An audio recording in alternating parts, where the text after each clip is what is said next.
Assalamualaikum warahmatullahi wabarakatuh. Alhamdulillah.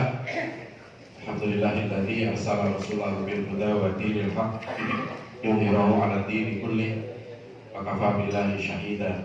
Asyhadu an la ilaha illallah wahdahu la syarika lah wa asyhadu anna Muhammadan abduhu wa rasuluh.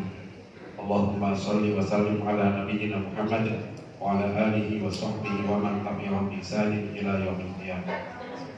Alhamdulillah, Bapak Ibu hadirin rahimakumullah, khususnya Ustaz Dr. Muin, para ulama, para tokoh yang saya tidak bisa sebut satu persatu.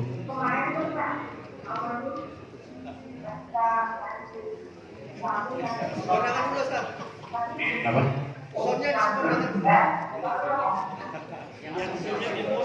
Coba itu yang bawa mic di dekat ibu-ibu sepertinya. Iya, tidak kedengaran. Iya,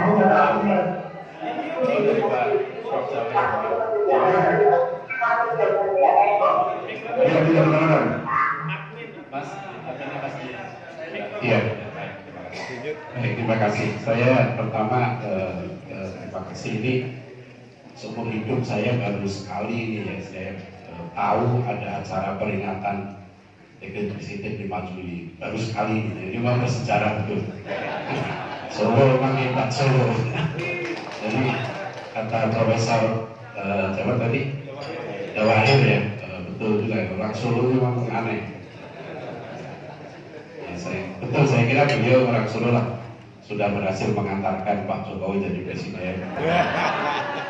Dan itu ada dua hal ya dari kata-kata beliau tadi itu. Kalau Pak Jokowi ini berhasil, berarti selanjutnya harus orang Solo presiden berikutnya, ya kan? Karena sudah berhasil kan begitu, ya kan harus dilanjutkan.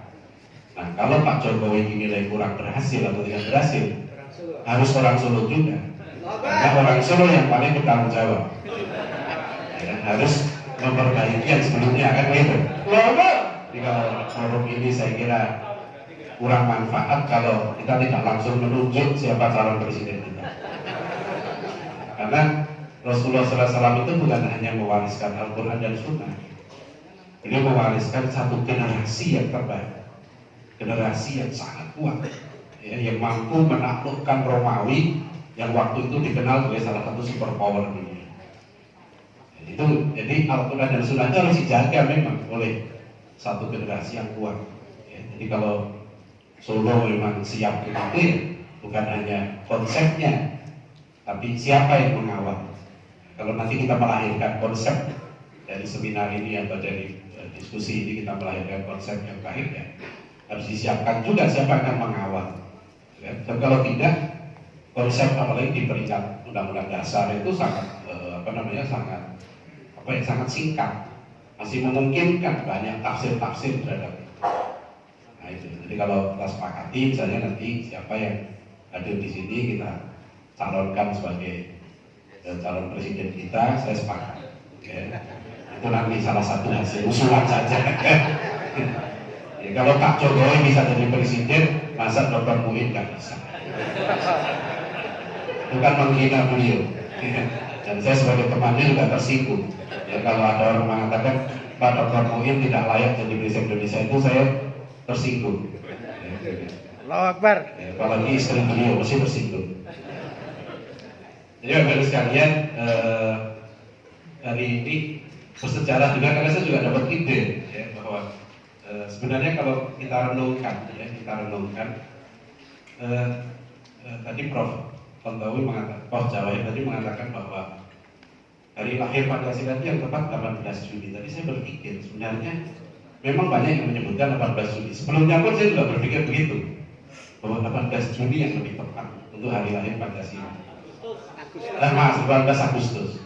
Ini udah tua, saya lupa. Jadi 18 Agustus.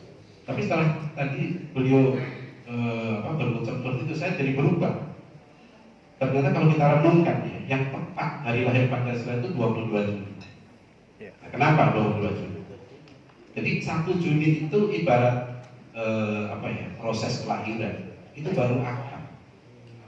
Ya, akad nikah itu 1 Juni 45, ya kan? Nah, proses itu, ya proses melahirkan Pancasila itu yang pertama kali itu 22 Juni. Nah, nanti 18 Agustus hanya perubahan kecil. Artinya tetap yang intinya adalah Piagam Jakarta. Kan begitu. Nah, kalau kita pakai 18 Agustus, Piagam Jakarta sudah sebagian tadi kata 7 kata dicoret dan beberapa kata lain. Nah, kalau kita kembali ke dekret presiden, ya 5 Juli yang tadi dibacakan dengan hebat gitu ya. Juga bersejarah juga yang baca dekret presiden. Biasanya yang kita baca itu bukan UUD 45, ya kan? Yang dibaca dekret presiden. Ya, nanti berarti idenya kalau Dr. Muin jadi presiden, insya Allah itu waktu pembacaan pembukaan UUD 45 didahului dengan dekret presiden.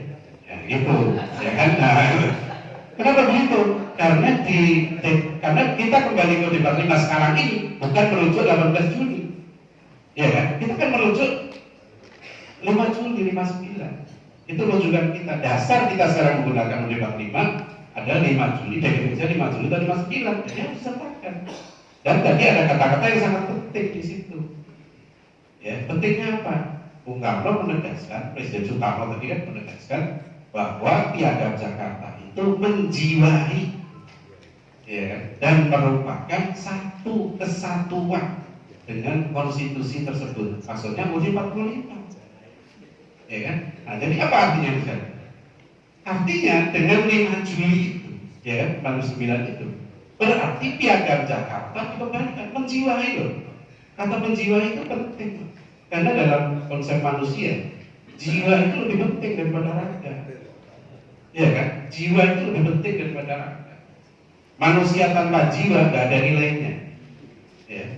Jadi kalau qad aflaha man zakkaha wa qad khaba man dassaha, kalau Buya Hamka mengutip pepatah Arab dalam buku pribadi itu, ya, akbil ala nafsi, ya, wa aksin fadhilaha fa innaka bin nafsi la bil jismi insanun. Ya, kata pepatah Arab ini mengatakan fokuskan, dihadapkan dirimu pada jiwa, ya, dan sempurnakanlah keutamaan jiwamu itu, ya, sebab Anda disebut manusia bukan karena badan Anda, karena jiwa Anda. Fa'inaka bin nafsi la bil jismi insan. Jadi menjiwai itu suatu yang inti berarti kan. Berarti inti dari konstitusi yang UUD 45 itu adalah Piagam Jakarta. Jadi kalau kita gabungkan, ya, sekarang konstitusi kita dengan dikembalikannya Piagam Jakarta itu, dari sekalian, itu pentingnya apa? Berarti dikembalikan lagi rumusan awal dan ditambah dengan hasil perubahan. Jadi kalau Piagam Jakarta yang sebelumnya bunyinya adalah ketuhanan dengan kewajiban menjalankan syariat Islam bagi pemeluknya, ya, pemeluk-pemeluknya, maka setelah dekret 5 Juli bunyinya jadi begini: ketuhanan yang maha esa dengan kewajiban menjalankan syariat Islam bagi pemeluk-pemeluknya. Itu jadi bunyinya kan? Ini logika kita, ya kan? Masuk akal. Paling enggak di akal saya masuk. Masuk sekali, ya kan? Menjiwai artinya apa? Ya, artinya digabungkan kembali itu dan jadi sempurna. Apa bedanya? Itu penting. Jadi, nah ini semua sebetulnya adalah Bung Karno. Jadi 1 Juni itu juga pidatonya Bung Karno, dan baru pidato awal. Makanya kalau kita baca pidatonya Bung Karno, itu Bung Karno tidak memberikan rumusan yang 1, 2, 3, 4, 5. Ya, dia sebut nanti misalnya, dia sebut juga ketuhanan yang berkebudayaan. Tapi jangan lupa setelah itu Bung Karno juga sebut ketuhanan yang maha esa di pidato beliau itu 1 Juni. Ya. Nah, yang menarik nanti Bung Karno lah yang berinisiatif mengumpulkan 9 tokoh. 9 tokoh yang namanya panitia 9 itu sebetulnya. Jadi Pak BPUPK sudah membentuk panitia 8. Ya, Bung Karno dengan pertimbangan yang saya belum ketemu datanya, saya tulis buku Pancasila itu sudah cukup lama. Pancasila bukan untuk menindas aktor segala macam, itu nanti panjangnya ada di sini. Saya teliti itu kenapa Bung Karno pilih 9 tokoh. Jadi sekalian anggota BPUPK sekitar 62 orang itu. Ya. Itu menurut Profesor Delian yang berideologi Islam, yang ingin Islam mengatur negara. Kan Indonesia ini sejak Belanda sukses melakukan politik etis, sekularisasi, mayoritas elit kita di level negara itu sudah sekuler. Artinya dia Muslim, tapi tidak ingin Islam dipakai untuk mengatur negara, gitu. Ya. Nah, yang ingin Islam dijadikan sebagai dasar negara atau untuk mengatur negara, paling tidak Islam sebagai agama resmi negara, itu menurut saudara dari secara ideologis itu hanya 15 orang. Jadi sekitar 25%. Nah, Bung Karno tiba-tiba membentuk Panitia 9, dan itu rapat di rumah beliau sendiri. Itu luar biasa, 4 orang tokoh Islam diundang di situ. Dan 4 ini kita tahu reputasi itu sangat dahsyat. Satu Haji Agus Salim. Bung Karno sangat kagum dengan Haji Agus Salim. Bahkan bukan hanya Bung Karno, guru Bung Karno, Haji Umar Said Cokroaminoto, itu kagum dengan Haji Agus Salim. Ya. Kemudian yang kedua adalah Haji Wahid Hashim. Ya, beliau juga tokoh hebat. Yang ketiga, Biku Sunan Sokrosioso, tokoh syarikat Islam. Yang keempat, Profesor Kahar Muzakir, ya, Abdul Kahar Muzakir, tokoh Muhammadiyah. Dan 4 tokoh ini, ya, ini jelas kalibernya. Dia berhadapan dengan 4 tokoh kebangsaan yang dipilih Bung Karno sendiri. Bung Karno, kemudian Muhammad Hatta, kemudian Ahmad Subarjo, dan Muhammad Yamin. Itu coba kita tahu orang ini orang-orang hebat. Satu lagi yang diambil dari Kristen. Menurut Bung Karno, dia mewakili golongan minoritas. Jadi Bung Karno sudah menunjuk, sudah berpikir bahwa ini ada golongan kebangsaan, ya, ada golongan Islam dan golongan minoritas. Maka bisa dilihat dalam sidang-sidang BPUPK nanti, ya, ketika jadi dari 1 Juni pidato Bung Karno, setelah itu banyak pidato, ya, di situ sayang sekali, ya, naskah notulen pidato BPUPK itu hilang. Dan Bung Hatta marah sekali karena waktu itu hilang, dipinjam Mr. Muhammad Yamin, ya, katanya mau diedit, ternyata kemudian dikatakan hilang, kelingsut. Jadi saya masih cari juga di mana ininya. Belum ketemu, nanti ada yang menemukan. Terima kasih sekali, itu dicari oleh teman-teman kita. Karena banyak pidato penting, ya, yang nanti terselamatkan hanya beberapa pidato saja. Nah, itu ya. Yang penting dari sini apa? Bung Karno itu kan gini aja. Piagam Jakarta itu adalah kompromi, asal kompromi. Jadi kalau dulu orang Islam dulu, karena yakin dengan kita berjuang dulu, tokoh-tokoh kita berjuang, Indonesia merdeka itu ada negara Islam sudah.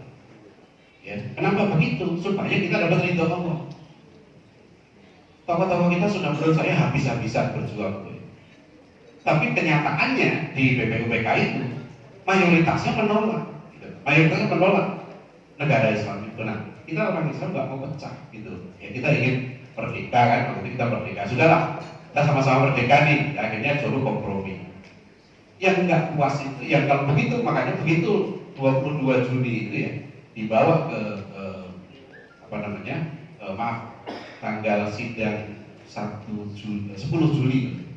10 Juli itu dibawa ke sidang BPUPK, itu ditolak oleh dari Kristen, dari Batina, ya, dari tokoh-tokoh sekuler. Nah, yang menolak itu ada 2, ada yang dalam sidang BPUPK, ya, nanti yang di luar pun juga banyak yang menolak. Nah, nanti kelihatan waktu mereka melakukan lobby-lobby setelah merdeka 12 Agustus. Ya. Jadi memang Bung Hatta itu memang ditekan betul. Karena waktu itu kalau lewat Bung Karno nggak enak, kenapa? Bung Karno yang dalam sidang BPUPK mempertahankan. Kalau di makalahnya juga saya baca beberapa kata-kata Bung Karno. Bung Karno sampai mengatakan ini kan hasil kata beliau, saya ulangi lagi waktu 11 Juli.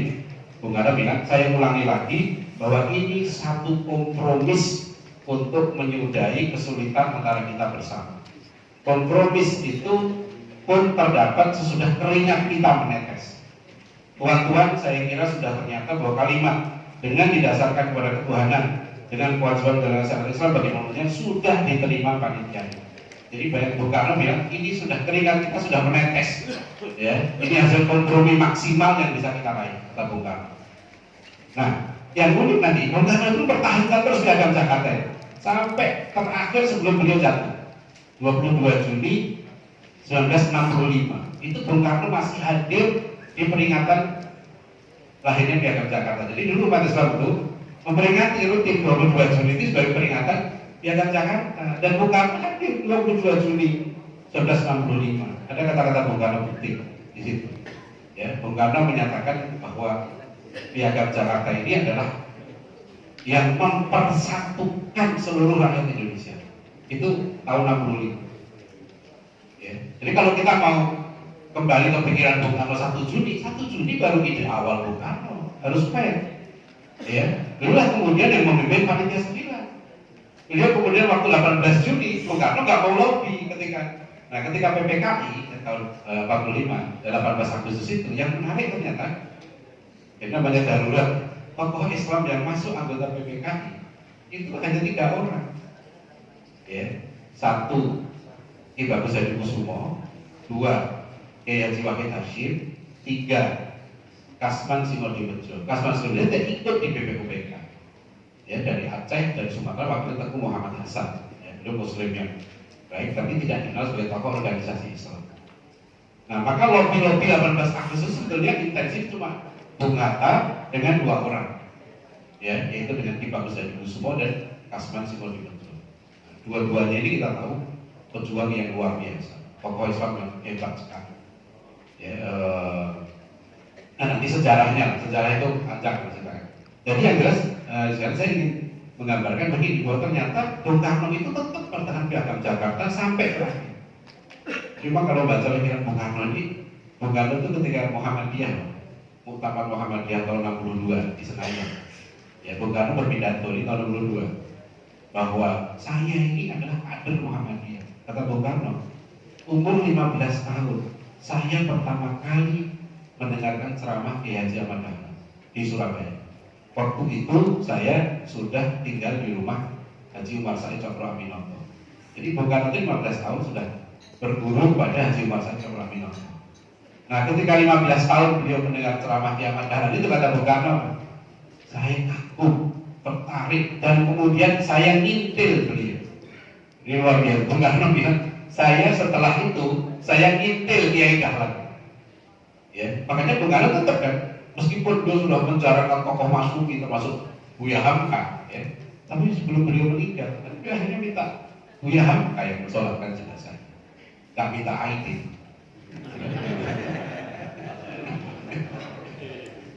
Kan gitu ya, jadi Bung Karno itu kata Pak Afif Hamka, anak Buya Hamka, dia bercerita, saya waktu itu nggak setuju ayah saya mensolatkan jenazah Bung Karno, karena saya merasakan bagaimana penderitaan ya keluarga kami ketika ayah kami itu di penjara. Ya. Tapi dan Bung Karno kata banyak yang mendesak, jangan hadiri. Ingat ya, pada waktu Bung Karno meninggal itu posisi politik Bung Karno sudah turun. Ya waktu itu ya sedang dalam sorotan ya, karena termasuk setelah terjadinya G30S itu nggak lama. Tapi Buya Hamka Masya Allah hadir, dan Buya Hamka tetap mensolatkan jenazahnya. Ya, ada kisah yang lain tentang Buya Hamka yang menarik ya, tentang Pramudia Anand Tatur. Pramudia Tatur kan jelas tokoh PKI, tokoh kiri lah gitu ya, sastrawan kiri, lekra. Tapi ketika anaknya Pramudia itu mau menikah, kebetulan calon suaminya ini mualaf. Pramudia Anand Tatur itu minta anak dan calon mantunya itu belajar agama, dan disuruh belajar agama sama Buya Hamka. Jadi anaknya Pram dengan mantunya ini datang ke Buya Hamka. Saya disuruh ayah saya belajar agama sama Buya, dan Buya Hamka nangis, gak nyangka bahwa Pramudia Anand Tatur itu ya nyuruh anaknya belajar agama sama Buya Hamka. Itu kisah yang unik ya. Itulah kebesaran ulama kita dulu ya, Buya Hamka di kita lihat nanti ulama-ulama kita ini tentang Pancasila ini sudah clear. Pendapat-pendapat Buya Hamka, Muhammad Nasir, Kasman Singodimedjo, Ki Bagus Hadi Kusumo. Jadi kalau kalau kita lihat, saya sudah ingin memulai tadi dari Haji Wada, Khutbatul Wada. Rasulullah sudah berpesan ya bahwa kita ini kan tugasnya melanjutkan misi dakwah. Dan tokoh-tokoh kita dulu telah berjuang ya, berjuang. Pak Nasir itu sudah berjuang di hutan, di parlemen, menulis, berdebat, segala macam. beliau jadi guru tanpa dibayar, beliau tidak mau melanjutkan kuliah ke Belanda, ya itu luar biasa. Mereka sudah all out gitu ya. Asman dan sekarang ini, ya mereka sudah mewariskan hasil perjuangan ini. Maka menurut saya sekarang ini tinggal kita sekarang melanjutkan lagi di warisan ini. Piagam Jakarta, UUD 45. Nah itu yang sekarang menurut saya tidak adil. Yang saya merasakan tidak adil apa? Pendapat tokoh-tokoh kita itu sekarang tidak diajarkan di sekolah-sekolah kita.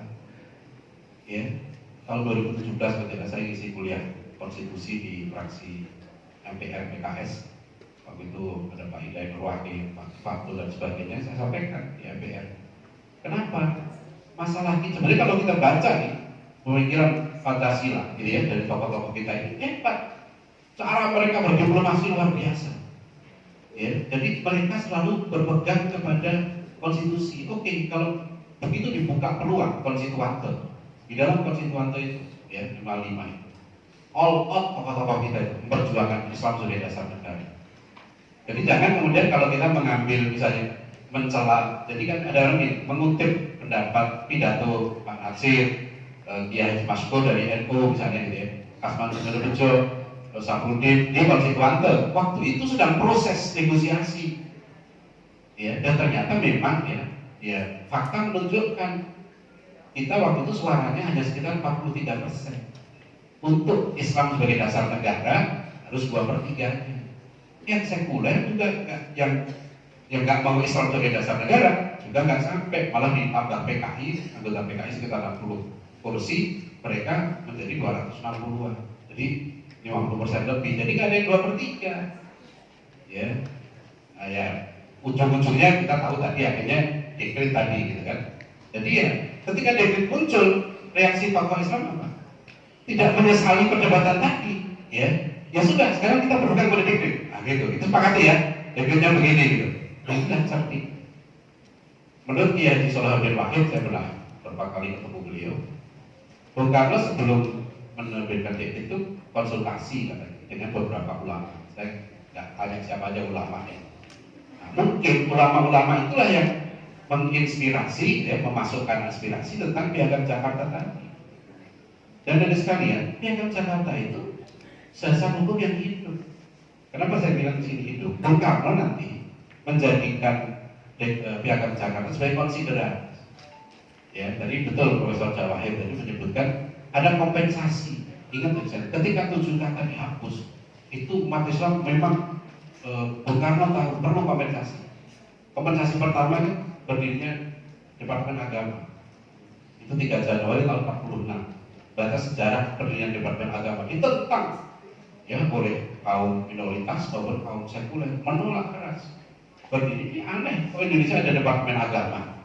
Tapi akhirnya kita tahu kan, dan yang dipilih sebagai Menteri Agama pertama adalah Profesor H.M. Rashidi, tokoh Islam yang luar biasa. Dan nanti makanya Kementerian Agama atau sekarang dan Departemen Agama sekalian, salah satu tugasnya itu ada keputusan Menteri Agama. Ya, di buku saya ini saya tulis juga. Tugas Departemen Agama adalah melaksanakan Piagam Jakarta. Itu ada keputusannya. Ya, jadi coba banyak sejarah ini yang nggak diajarkan di sekolah-sekolah. Ya, kenapa saya di makalah ini saya tulis Dekret Presiden dan Konsep Negara Tauhid. Coba kita renungkan. Jadi buku katanya Ki Bagus dari Kusumo tadi bisa dilunakkan, gitu kan? Karena Ki Bagus yang paling keras. Ya, karena satu, ini maknanya tauhid dan memang Maha Esa itu tidak bisa diartikan lain kecuali tauhid. Ya, itulah yang ditegaskan oleh Profesor Hazaidin, dan saya dapat juga catatan dari seorang penulis Kristen, ya, yang ini, jadi saya meneliti tentang penggunaan kata Allah atau kata Allah dalam Islam dan dalam Kristen di Indonesia dan Malaysia. Maksud saya riset kalau baca Alkitab juga. Nah, saya ketemu satu penulis Kristen yang saya nggak pernah jumpai. Kan biasanya kita kecewa dengan 7 kata itu dicoret. Nah, 7 menit lagi. Jadi baik. Jadi penulisnya namanya Ije Satyabudi, dia mengatakan begini. Lalu siapa sebenarnya yang lebih cerdas dan menguasai ruang persidangan ketika merumuskan sila pertama ini? Sangat jelas. bapak-bapak Islam jauh lebih cerdas dari bapak-bapak Kristen. Ya, karena kalimat ketuhanan yang Maha Esa itu identik dengan ketuhanan yang satu. Kata Maha Esa itu memang harus berarti satu. Oleh sebab itu tidak ada peluang bagi keberbagian Tuhan. Umat Kristen dan Hindu harus gigit jari dan menelan ludah atas kekalahan bapak-bapak Kristen dan Hindu ketika menyusun sila pertama. Dan nanti ini ditegaskan lagi, ya, dalam Munas Alim Ulama NU. Tahun 83, ini penting sekali. Ini pernah saya panel dengan Dr. Edi Latif juga. Saya ingatkan ini, tolong ini disampaikan nih. Munas Alim Ulama NU tahun 83 yang hasilnya luar biasa. Pertama, ya, hasil sidangnya itu apa? 1. Sila ketuhanan yang Maha Esa sebagai dasar negara Republik Indonesia menurut pasal 29 ayat 1, ya, Undang-Undang Dasar 45 yang menjiwai sila yang lain. Ini mohon penting. Sebab nanti sekarang di buku pelajaran itu ada di buku PKN SD yang kelas 6 itu saya temukan mengamalkan sila ketuhanan yang Maha Esa berdasar kemanusiaan yang adil dan beradab. Itu nggak betul, nggak begitu caranya. Jadi kalau kita kritis terhadap RUU PHP harus kritis pada pendidikan PKN. Jadi saya katakan kepada teman-teman di PKS dan sebagainya di dakwah, ya, ini anak kita marah pada PHP, betul harus, tapi jangan berhenti di situ, ya. Sebab anak-anak kita ini sekarang itu dicekoki dengan cara pemahaman Pancasila yang sekuler di sekolah. Bahkan anak saya yang kuliah di perguruan tinggi Islam juga begitu. Kenapa? Di PKS waktu saya bilang gini, karena anak-anak bapak-bapak, ya, mungkin anak kita semua ini gak ada yang kita arahkan jadi guru PKN. Itu masalahnya. Sekolah-sekolah Islam kan susah cari guru PKN yang berpikir yang benar begini. Jadi kita berjuang di level konstitusi, tapi juga harus berjuang nanti di level praktis, strateginya. Ya.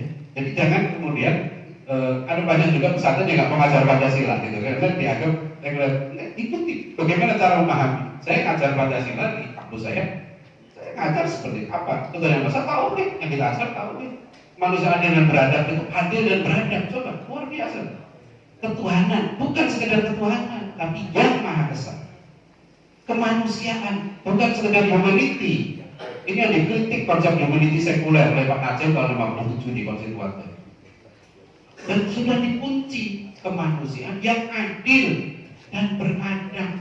Di sini tidak membuka ruang LGBT, ya, perkawinan beda agama. Tidak adil dan tidak beradab. Ya. Kemudian kerakyatan dikunci, bukan hanya kerakyatan, ya, tapi kerakyatan yang dipimpin oleh hikmah. Coba, luar biasa. Ya. Pada biara yang lalu saya ngisi di Mahkamah Konstitusi, ada ketuanya hakim-hakim, ya. Beberapa kali saya ingatkan, sampai pernah saya bawa satu disertasi doktor dari Harvard University di Turki. Dokter Turki itu nulis makna hikmah.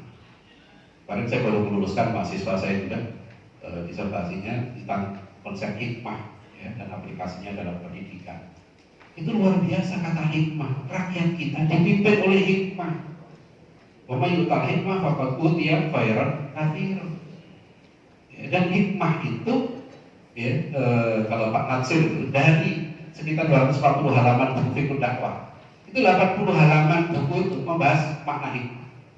Pentingnya kita memahami makna hikmah. Jadi ini sebenarnya tokoh-tokoh kita sengaja, ya, makanya bersama yang menjiwai sila yang lain mencerminkan tauhid menurut pengertian keimanan dalam Islam. Ini dikunci. Ya, sebelumnya ada poin yang lain begini. Pancasila bukan merupakan agama dan Pancasila tidak bisa menggantikan posisi agama. Itu dikunci oleh dalam Munas Alim Ulama NU tahun 83 itu. RUU PHP ini berpotensi menggantikan, mengagamakan Pancasila sebenarnya. Kan begitu Pancasila itu dijadikan pedoman akhlak, pedoman moral, maka bagi orang Muslim, ini pernah saya sampaikan di seminar di MPR. Jadi kalau bagi orang Muslim misalnya, itu beda dengan pemeluk agama lain. Karena kita ini urusan akhlak, urusan moral itu, kita ini ada contohnya. Dari bangun tidur sampai tidur lagi kita itu mengikuti sunnah Rasul. Agama lain tidak punya begitu. Jadi kalau kemudian orang Islam itu bingung, suruh mengamalkan Pancasila, ya makanya ini saya bacakan dari putusannya. Bagi Nahdlatul Ulama, Islam adalah akidah dan syariat, meliputi aspek hubungan manusia dengan Allah dan hubungan antar manusia. 3. Penerimaan dan pengamalan Pancasila merupakan perwujudan dan upaya umat Islam Indonesia untuk menjalankan syariat agama. Ini penting sekali. Apa artinya? Jadi dari umat Islam, kalau umat Islam itu menjalankan syariat agamanya, itu sudah menjalankan Pancasila. Itu cara memahaminya. Ya, nanti jelas sekali diuraikan oleh Profesor Kasman Subodibedjo bahwa Islam itu lebih tinggi daripada Pancasila. Dan orang Islam Indonesia tidak dilarang berkeyakinan seperti itu. Bahkan salah kata beliau kalau mengatakan Pancasila lebih tinggi daripada Islam. Bahasa Pak Kasman Subodibedjo, Pancasila itu 5 sila, sedangkan Islam itu serba sila. Kalau Pancasila yang berlaku secara didekretkan di Juli, Islam itu didekretkan langsung oleh Allah SWT. Nah itu dibaca di buku saya itu saya uraikan tentang bagaimana, karena menurut saya itu judulnya Renungan dari Tahanan. Buku Pak Kasman Subodibedjo ini penting. Dia waktu ditahan di rezim Orde Lama menulis buku ini dan sudah menjelaskan bagaimana kita harus mendudukkan antara Islam dengan Pancasila. Nah, oleh karena itu sekalian, ya, jadi dari situ kita sudah jelas. Jadi kalau saya berpendapat kita ditutup inspirasi hari lahir Pancasila itu 22 Juni. Karena 18 Juni itu, ya kan, itu hanya perubahan sedikit dari Piagam Jakarta. Jadi perubahan sedikit. Dan ingat, 22 Juni itu justru tokoh sentralnya Bung Karno. Karena Bung Karno ketua Panitia 9. Beliau bahkan yang berinisiatif membentuk Panitia 9. Maka nanti sebagian orang yang menolak Piagam Jakarta itu malah begini, Bung Karno itu membentuk panitia nggak resmi katanya. Di luar panitia yang dibentuk oleh BPUPK. Itu sampai begitu langkahnya Bung Karno waktu itu. Karena Bung Karno ingin, udahlah kita sepakat saja lah. Ini udah ada aspirasi dari sini sekuler, dari kebangsaan, dari ini Islam gitu ya. Beliau istilahnya kan golongan Islam dan golongan kebangsaan.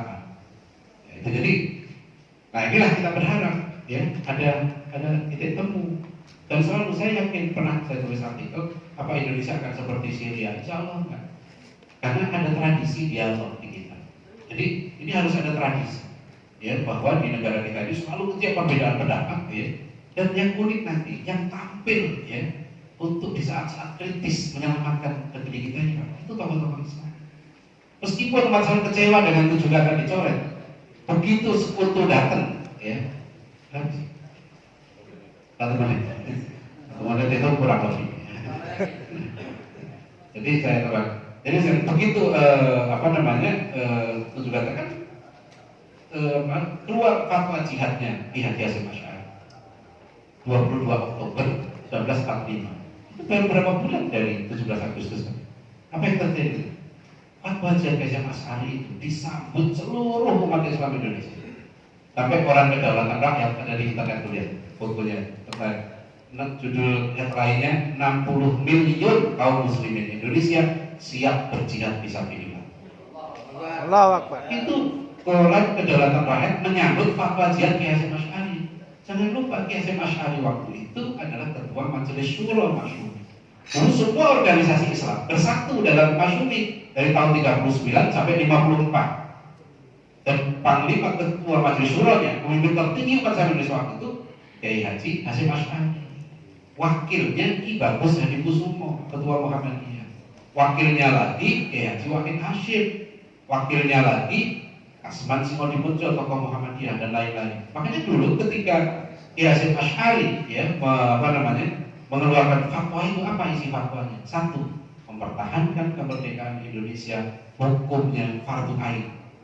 Itu bagi orang Muslim yang tinggal dalam jarak safar dari kota Surabaya. Itu karena beliau mazhab Syafi'i, jadi menghitung fardu ainnya. Nah yang lain siap-siap fardu kifayah, gitu kan, di luar kota Surabaya. Gitu. Ya. Nah ini kadang-kadang di buku sejarah nggak ditulis. Kalau 10 November hanya Bung Tomo. Saya mendengar, saya belum baca sendiri. Bung Tomo sebelum pidato itu teks pidatonya dikonsultasikan dulu ke Ki Hasyim Asy'ari. Ya, jadi ini luar biasa dan ingat dari saya. Yang datang ke negeri kita bukan ecek-ecek, itu pemenang Perang Dunia Kedua. Jadi kemerdekaan kita, saya sekarang bisa mulai memahami kenapa Bung Hatta juga resah. Bayangkan, kita baru merdeka 17 Agustus, ya. Senjata belum di tangan kita. Terus tiba-tiba orang Kristen mengultimatum, dan itu dibenarkan. Orang Kristen sendiri sampai sekarang tetap tidak menafikan bahwa memang mereka keberatan dengan biasa sekarang. Sampai sekarang mereka tetap menolak. Ya, jadi memang ancaman itu tidak main-main bahwa mereka mau berdiri di luar Republik gitu, di luar Indonesia. Ternyata saya dengar terakhir bukan hanya dari Maluku, juga dari Manado. Itu juga begitu. Nah, kan begini, kita baru merdeka sehari, ya. Kan senjata belum tangan kita. Kalau bahasa Pak Kasman Sukodibejo yang ikut lobby 18 Agustus, beliau bilang kita masih suasana genting, ya, bisa dikatakan kita merdeka butuh pengakuan bangsa-bangsa lain, gitu ya. Ini bahasa beliau itu sekutu sudah nongol-nongol, Jepang masih dingin-dingin, gitu. Jadi artinya senjata itu masih di tangan Jepang, gitu ya, belum resmi. Sekutu sudah nongol-nongol, gitu loh. Jadi suasana kok kami ditekan waktu itu untuk mencoret 7 kata. Akhirnya ya sudah, Bung Karno bilang nantilah kita tetapkan undang-undang dasar yang lebih tetap, kan ini masih sementara. Gitu. Udah demi persatuan ini, makanya Pak Alam Shah dulu bilang ini pengorbanan besar umat Islam. Ya, nah kalau Pak Sepak itu ngotot, kalau kita bisa cuma ngotot, nasib kemerdekaan kita terancam. Kenapa umat Islam ini nggak main-main gitu, cintanya pada negara ini, jangan pecah, kan gitu. Setelah itu, Ki Hasyim Asy'ari, ya kan, fatwa jihadnya begitu. Siapa yang bunuh Jenderal Malabi? Jenderal Sekutu nggak berhasil, ya, itu memenang Perang Dunia Kedua, ini luar biasa. Tadinya kemerdekaan kita selamat. Ketika kita agresi kedua sekali, itu di film Sudirman. Untuk melihat di film Sudirman itu ada episode yang menarik di situ apa? Panglima Belanda bilang begini, semua sudah tertangkap. Soekarno sudah tertangkap, Hatta tertangkap, sudah tertangkap. Tinggal 1 orang lagi. Kalau 1 orang ini tertangkap, habis Indonesia, selesai, tamat Indonesia. Ya, kita kan masih perjuangan kemerdekaan kita untuk diakui, pengakuan waktu itu. Tinggal 1 orang, gitu. Dan 1 orang itu namanya Sudirman. Siapa Panglima Sudirman itu? Guru Muhammadiyah. Beliau menjadi kepala sekolah Muhammadiyah umur 20 tahun. Itu Panglima Sudirman.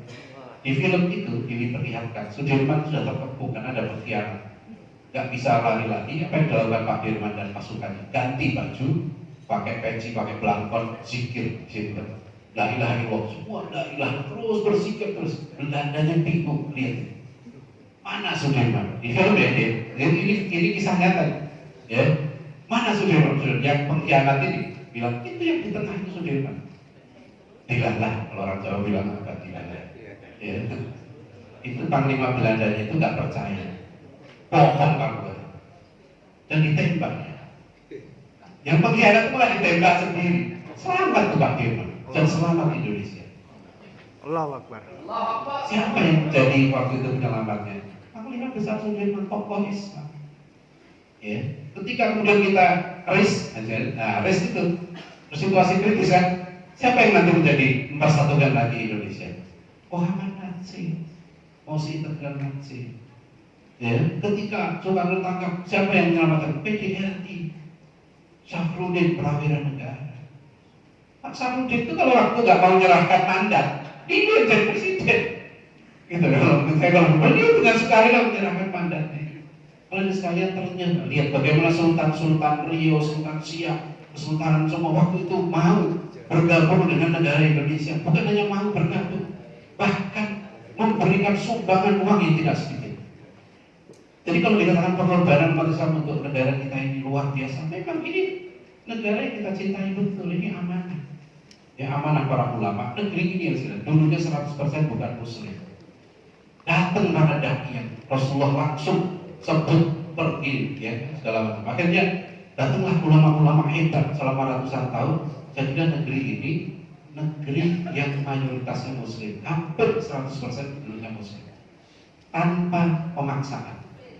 Kalau saya melihat bagaimana dakwah di Mojopahit, dakwah di Sriwijaya, dua kerajaan besar Hindu Buddha, itu gak ada bekasnya sama sekali, tanpa pembunuhan, tidak ada pengusiran orang Buddha, orang Hindu, tidak ada pembantaian, sukarela mereka masuk Islam. Ini luar biasa, dakwah seperti apa yang seperti ini. Jadi kita syukuri negeri kita ini. Makanya sekarang tugas kita menurut saya ini sudah dilanjutkan, dan tokoh-tokoh kita menurut saya, tokoh-tokoh kita itu luar biasa berdiplomasi, gitu kan. Tujuh kata dicoret, memang kita harus kecewa, itu luar biasa. Bung Karno aja sudah all out, tiba-tiba ditekan, oke lah kita berkorban. Tapi ujungnya 5 Juli, Masya Allah, kembali lagi. Ini penting, Jenderal Solo ini luar biasa. Mengingatkan lagi bahwa 5 Juli ini menurut saya penegasan Indonesia sebagai negara tauhid. Allahu Akbar. Bagaimana? Kan negara berdasar atas Ketuhanan Yang Maha Esa, kan itu? Ketuhanan Yang Maha Esa, semua dari Bung Hatta tadi, 45 sampai terus-menerus Munasalim Ulama itu menegaskan Ketuhanan Yang Maha Esa itu maknanya tauhid. Terus artinya kan negara berdasar atas tauhid. Itu loh, ya. Jadi beliau sebut tadi, saya setuju negara. Selalu orang bilang, kan saya menolak dari dulu banyak tulis artikel, pernah saya diundang Wanti Press juga, ya. Ketika selalu dikatakan Indonesia ini bukan negara agama, bukan negara sekuler. Loh, terus negara apa dong? Kan negara yang bukan. Bukan negara agama, misalnya, itu nggak benar. Jelas konstitusinya begitu, ya kan? Negara berdasar atas Ketuhanan Yang Maha Esa, dan Ketuhanan yang sila yang Maha Esa itu menjiwai sila yang lain, tidak sama kedudukannya. Itu harus diingat. Ya, itu yang ditegaskan oleh Bung Hatta juga, ditegaskan oleh Buya Hamka, tidak sama. Nah ini ya. Jadi oleh karena itu, ya itu akhirnya apa? Itu kan konstitusi, tergantung siapa yang menafsirkan. Siapa yang menafsirkan nanti? Ya pemerintah dan guru-guru. Ya, oke. Jadi untuk begitu, oleh karena itu saya simpulkan ya bahwa apa yang telah dilakukan oleh para tokoh kita menurut saya ya inilah yang kita warisi. Sekarang kita memahami bahwa kita diwarisi negara kita ini negeri yang demikian kaya ya. Tapi sekarang kondisinya seperti kita sekarang ini ya mudah-mudahan ya dengan modal konstitusi seperti ini kita kemudian bisa berjuang ya untuk mewujudkan baldatun thayyibatun wa rabbul ghafur. Billahi taufiq wal hidayah. Assalamualaikum warahmatullahi wabarakatuh.